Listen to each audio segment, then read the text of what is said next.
Tal vez entre los presentes pueda haber alguna persona que tenga problemas, sean estos físicos o psicológicos, aunque a veces algunos problemas tienen otro origen de naturaleza inexplicable.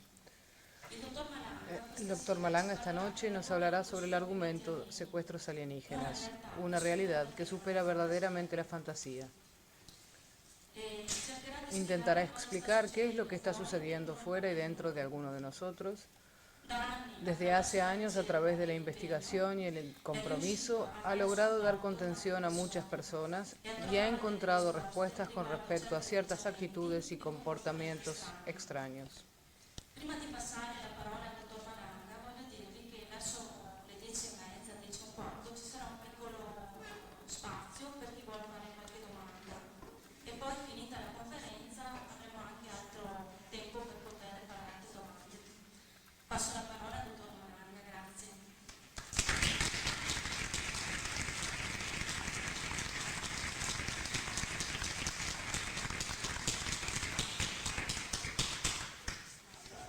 Gracias.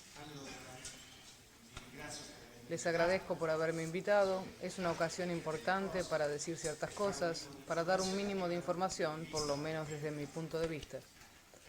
El argumento sobre el cual hablaremos esta noche es un argumento que podríamos llamar interferencias alienígenas. Es decir, se habla de alienígenas en este planeta, de lo que hacen y de lo que no hacen, y es evidente que un argumento de este tipo puede suscitar o hilaridad o incredulidad si se tiene la postura de la ciencia oficial, de la política, de la iglesia, en definitiva, todos puntos de vista que no están realmente de acuerdo con lo que yo digo. Muchos enemigos, muchos honores, decía alguien. Y si como a mí hace algunos años me han cortado el volante del auto, la cosa me preocupa un poquito, pero en definitiva no tanto. Además, porque yerba mala nunca muere.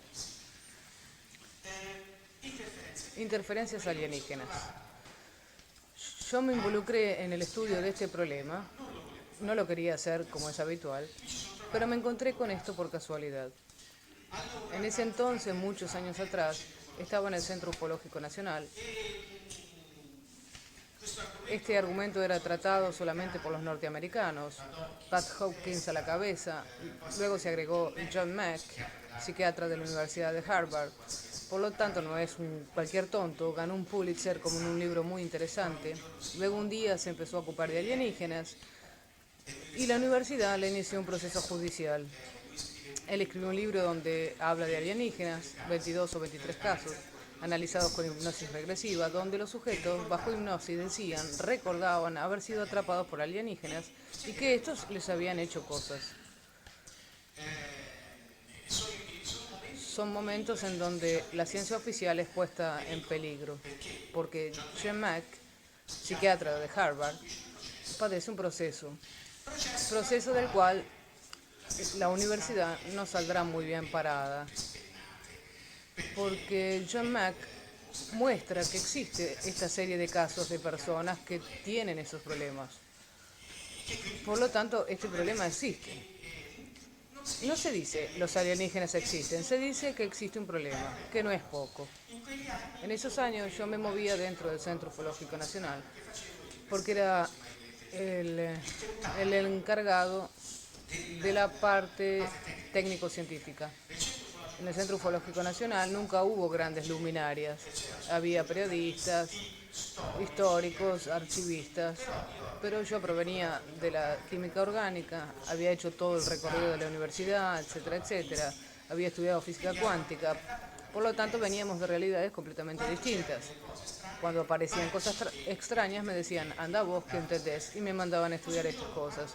Así fue que un día en Génova un muchacho que se llamaba Valerio Lonzi contó haber visto luces que le giraban alrededor cuando tenía 15 años y estaba en un campamento y luego no se acordaba de lo que le había pasado.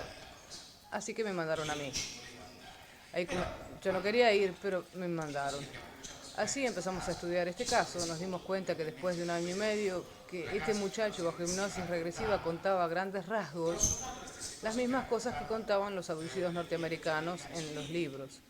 Entonces quería decir que el problema no era solamente norteamericano, era también italiano. Entonces publiqué un libro. Este libro tuvo 2 ediciones con 35.000 copias vendidas y provocó algo tremendo. Es decir, hizo enojar al Centro Ufológico Nacional, porque ellos me habían impulsado a publicar este libro, pero una vez que fue publicado se dieron cuenta que el contenido de lo que estaba escrito a sus amigos, los militares, no les gustaba, no lo querían. Y se dieron cuenta después. Entonces empezaron a decir que este libro estaba lleno de porquerías, que puede ser posible, pero dado que el prefacio del libro lo había hecho Roberto Pinotti, que era el presidente del Centro Ufológico Nacional, alguien le preguntó a Pinotti cómo puede ser que haya escrito el prefacio, y él dijo tranquilamente que había hecho el prefacio del libro pero que no lo había leído, empeorando su posición. Lo dijo delante de 300 personas en San Marino en un congreso internacional de ufología. De ahí, por diversos motivos que no estaré acá a contar, comencé a separarme del Centro Ufológico Nacional y traté de llevar adelante este argumento por mi propia cuenta. ¿Por qué? Porque el CUM había cometido un error. Me habían dado un encargo y si a mí me dan un encargo, hasta que no lo termino puedo llegar a morir, pero el encargo lo hago. Y hasta el día de hoy estoy en esto, tratando de llevar adelante este argumento. Así fue como me encuentro en medio de todo esto. No quería hacerlo, pero ahora estoy. ¿Qué hemos descubierto en estos años? Las cosas más extrañas de este universo. No nos habríamos imaginado jamás. Partimos del libro sobre el ONCI. Este libro sirvió como cebo. Quería ver si en el mercado italiano la gente que leía el libro de alguna manera se resultaba capturado por este anzuelo. Leía el libro y se reconocía en el papel del ONCI y revivía dentro de suyo los acontecimientos que a sí mismo se había ocultado, cancelado, siempre enmascarado, escondido. En el libro estaba su experiencia construida en un ambiente hipnótico. El muchacho resultaba atrapado y se recuerda de su primera experiencia en el campamento cuando una especie de máquina voladora lo lleva hacia arriba y le hace enderezar los cabellos y se encuentra en una gran habitación con estos seres pequeños de 1,20 m de altura, con 3 dedos más el pulgar, hediondos, con la gran cabeza, los ojos negros que le hacían de todo. Durante 2 años y medio hicimos las hipnosis con el doctor Moretti de Génova. Yo no hacía en ese entonces las hipnosis. Moretti ponía sujeto en hipnosis y yo le hacía las preguntas. Porque Moretti, como psicólogo, no sabía qué preguntar. Yo, que de alguna manera algo sobre UFO sabía también qué preguntar. Tanto es así que hacíamos un protocolo previo. Yo a Moretti le decía, ponelo en hipnosis, y yo le pregunto esto y esto. Y él va a responder a esta pregunta así, a esta otra sí y a esta otra sí. Inevitablemente era siempre así. Valerio repetía el cliché de todo lo que habíamos leído en los libros de los norteamericanos, y que Valerio ni siquiera obviamente había leído. El libro llega a las manos de 35.000 personas, lo leen por lo tanto 35.000 por 3, unas 100.000 personas, y yo empiezo a recibir las cartas, los llamados telefónicos, la gente que me decía, disculpe, ¿usted es quien escribió ese libro? Lo encontré en un escafal, ¿sabe? Me siento identificado.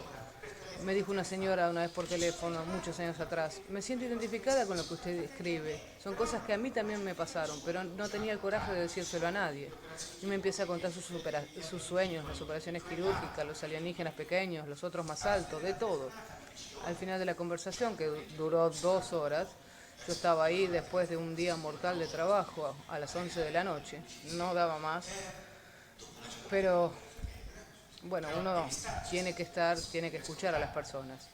Entonces me dice, ahora que le conté todo, dígame que estoy loca, si finalmente pongo un punto final a esta historia. Yo le dije, señora, usted me contó todo, yo no lo sé, pero a mí me parece que usted no está loca. Y lo que me contó no me parece que lo haya soñado, sino que realmente lo ha vivido. 3 segundos de silencio. Yo me esperaba que la señora se hubiera enojado y me dijera, usted no sabe nada, usted está loco. En cambio no, al contrario, sufrió el reconocimiento. Ah, sí, supe siempre que era así. Bueno, esto es lo que estaba pasando. Es decir, había una respuesta de la humana progenie frente a las cosas que yo había escrito. Entonces me dije, acá hay que trabajar, tratemos de entender un poco más. Con el caso de Valerio Lonzi no habíamos entendido casi nada, creíamos que habíamos entendido todo, pero en realidad no. Bueno, sí, el sujeto, vos eras secuestrado, los alienígenas estaban hechos de una cierta manera, te llevaban al platillo volador, te hacían de todo y luego te llevaban de vuelta a casa. Y vos te encontrabas ahí medio aturdido y sin memoria. Llegaban las cartas. Teníamos que tratar de entender. Entonces nos inventamos un test de autoevaluación, el TAB. Un test que se ha modificado con el tiempo y que servía para hacer un screen de todas las personas que nos escribían.